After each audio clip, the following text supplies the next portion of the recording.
वैशाली शिक्षा की धरती और ऐतिहासिक विरासत से भरी इस जमीन पर आज एक खास आयोजन देखने को मिला।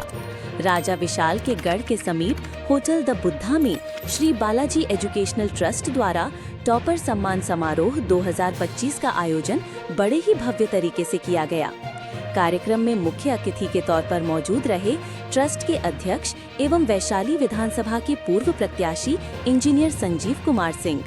उनके साथ साथ जिले भर के शिक्षाविद, सामाजिक कार्यकर्ता और विभिन्न स्कूलों के शिक्षक शिक्षिकाएं भी बड़ी संख्या में मौजूद रहे। इस समारोह का उद्देश्य था शिक्षा में उत्कृष्ट प्रदर्शन करने वाले छात्रों को न केवल प्रोत्साहन देना बल्कि उनके भीतर आत्मविश्वास की नई ऊर्जा भरना। जिले के कोने कोने से आए दर्जनों छात्र छात्राओं को मंच पर बुलाकर मेडल, प्रमाण पत्र और ट्रस्ट की ओर से विशेष स्मृति चिन्ह देकर सम्मानित किया गया। इंजीनियर संजीव सिंह ने सभा को संबोधित करते हुए शिक्षा की महत्ता, अनुशासन, मेहनत और लक्ष्य पर केंद्रित एक प्रेरणादायक भाषण दिया, जिसे सुनकर उपस्थित जनसमूह काफी प्रभावित हुआ। उन्होंने कहा कि शिक्षा ही समाज को बदलने का सबसे मजबूत माध्यम है और युवा ही देश का भविष्य हैं। फास्ट न्यूज 24 की टीम भी इस खास अवसर पर मौजूद रही। अब आपको सीधे लिए चलते हैं प्रेस कॉन्फ्रेंस की ओर, जहां इंजीनियर संजीव सिंह ने हमारे सवालों के जवाब दिए और कार्यक्रम को लेकर अपनी बातें रखीं। आइए सुनते हैं उन्होंने क्या कहा। अपने ट्रस्ट के माध्यम से, चूँकि श्री बालाजी एजुकेशनल ट्रस्ट मेरा चलता है और इस ट्रस्ट के अंतर्गत देश में बहुत सारे शहरों में हमारा शिक्षण संस्थान है और Balaji education trust, Lord Buddha education trust और डॉक्टर महानंद सिंह फाउंडेशन, इस तीनों ट्रस्ट के मार्फत देश के विभिन्न शहरों में हमारे बहुत सारे एजुकेशनल इंस्टीट्यूशन चलते हैं। तो हम लोगों ने सोचा था कि वैशाली टॉपर सम्मान समारोह जो उत्कृष्टता, समर्पण और कठिन परिश्रम का एक उत्सव के रूप में हम लोग यहाँ मनाएं।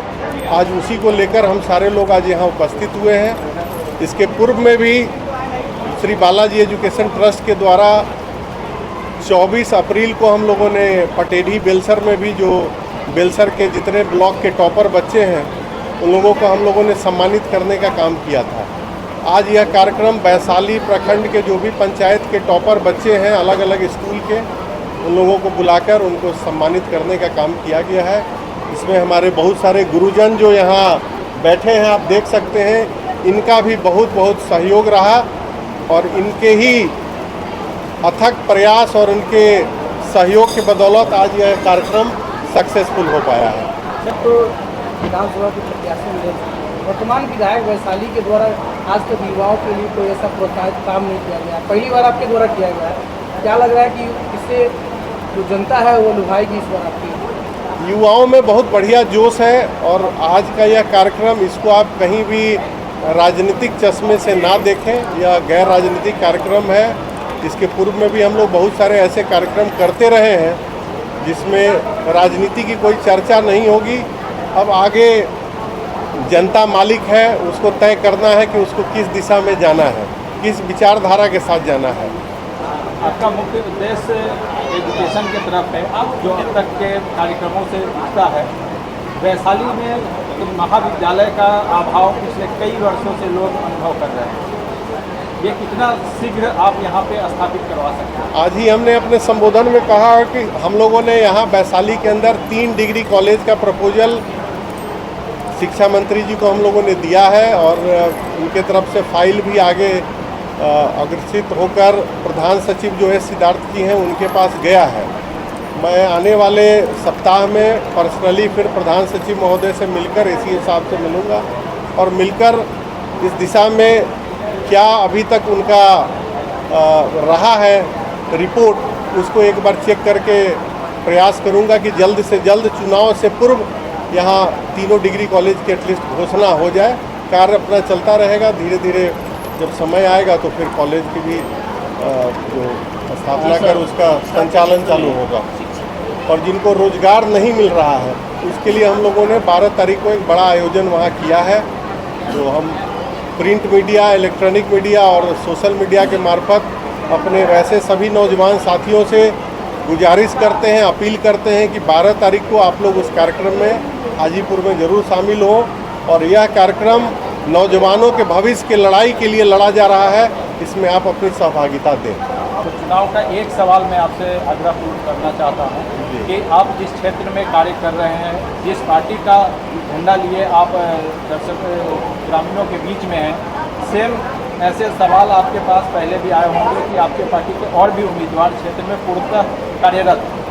अच्छी बात है, ये तो डिसीजन हाईकमान को करना है कि हाईकमान किसे जिम्मेवारी देता है। पार्टी में वैसे लोग जो नए आए हैं, पार्टी में वैसे लोग जो वर्षों से पार्टी को अपना सेवा दे रहे हैं, यह डिसीजन हाईकमान का है। हाईकमान जैसी जिम्मेवारी देगी हम लोग उसको मानेंगे। हम तो एक छोटे से कार्यकर्ता हैं, पिछले 17 साल से इस पार्टी की सेवा कर रहे हैं। इसके पूर्व में मैं युवा कांग्रेस का बिहार का प्रदेश अध्यक्ष भी था, 2 बार मैं बिहार का जनरल सेक्रेटरी रहा हूँ। और जो कांग्रेस पार्टी की सबसे बड़ी जो AICC की डेलीगेट वाली जो उनका कार्य समिति है, उस कार्य समिति में मैं 3 बार सदस्य रहा हूँ। तो पार्टी को यह देखना है कि वैसे लोग जो 10 साल 15 साल पार्टी छोड़कर दूसरी पार्टियों में घूम कर आए हैं, वैसे लोगों को मौका देना है या वैसे लोग जो पिछले 17 साल से पार्टी की सेवा निरंतर कर रहे हैं, यह तो पार्टी हाईकमान को सोचना है।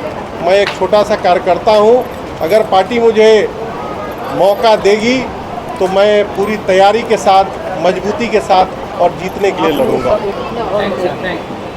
एक सवाल सर जी, जिस तरह के कार्यक्रम आज आपने मतलब नियोजन किए थे, ऐसा कार्यक्रम ये विधानसभा तक ही सीमित रहेंगे नहीं, या नहीं। आगे भी जारी रहेंगे जैसा भी रिजल्ट हो? रिजल्ट परिणाम जो हो, यह कार्यक्रम एक बार यहाँ से शुरुआत कर दिया गया है, तो आप देखेंगे हर साल यह कार्यक्रम चलता रहेगा और आप भी इस कार्यक्रम में उपस्थित रहेंगे ही।